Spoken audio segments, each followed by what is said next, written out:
जय सिया राम दोस्तों। आइए हम पवित्र पुरुषोत्तम मास के दूसरे दिन की कथा का श्रवण करते हैं।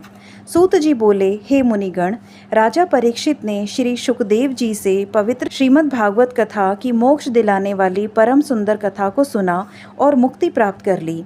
उसी कथा का श्रवण कर मैं यहाँ आप लोगों के निकट आया हूँ। यह सुन ऋषि बोले, हे सूत जी, आप अन्य सभी कथाओं को छोड़कर हमें वेद व्यास जी के श्रीमुख से सुनी हुई पवित्र कथा को ही सुनाने की कृपा करें। सूत जी बोले, ऋषियों, मैं आपको श्री व्यास जी से सुनी उस कथा को सुनाता हूँ। एक समय श्री नारद जी भगवान नारायण की निवास स्थली पहुँचे और नारद जी ने भगवान नारायण को साष्टांग दंडवत कर देवों के देव नारायण को हाथ जोड़कर स्तुति की और कहा, हे देवादिदेव, जगत के स्वामी, कृपा सिंधु, सरीपते, आप सत्यव्रती हो, आप ही सत्य हो और आप सत्य का सार रूप सत्य से उत्पन्न हो।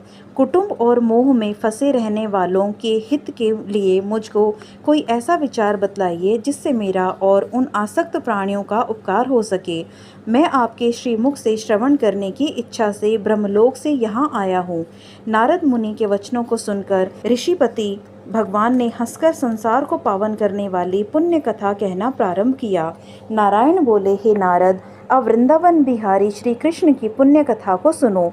मैं तुम्हें भगवान पुरुषोत्तम का अत्यंत अद्भुत महात्म्य सुनाना चाहता हूँ। इसके श्रवण करने से यश, कीर्ति, पुत्र एवं मोक्ष की प्राप्ति होती है। नारद जी ने पूछा, हे भगवान, यह तो आपने बड़ी अद्भुत बात कही, कृपया सविस्तार मुझे इस कथा को बताइए। सूत जी कहने लगे कि हे मुनिगण, नारायण भगवान नारद जी के वचन सुनकर घड़ी भर मन को एकाग्र करने के पश्चात पुरुषोत्तम देव के विषय में बतलाने लगे। उन्होंने बताया कि पुरुषोत्तम नामक एक मास है जिसके स्वामी पुरुषोत्तम हैं। इनका व्रत करने से पुरुषोत्तम भगवान प्रसन्न होते हैं। नारद जी बोले, मैंने स्वामियों सहित चैत्रादि मासों से महात्म्यों को तो सुना है, किंतु हे प्रभु, यह पुरुषोत्तम मास कभी नहीं सुना। सो कृपया मुझे यह बतलाइए कि यह पुरुषोत्तम मास क्या है।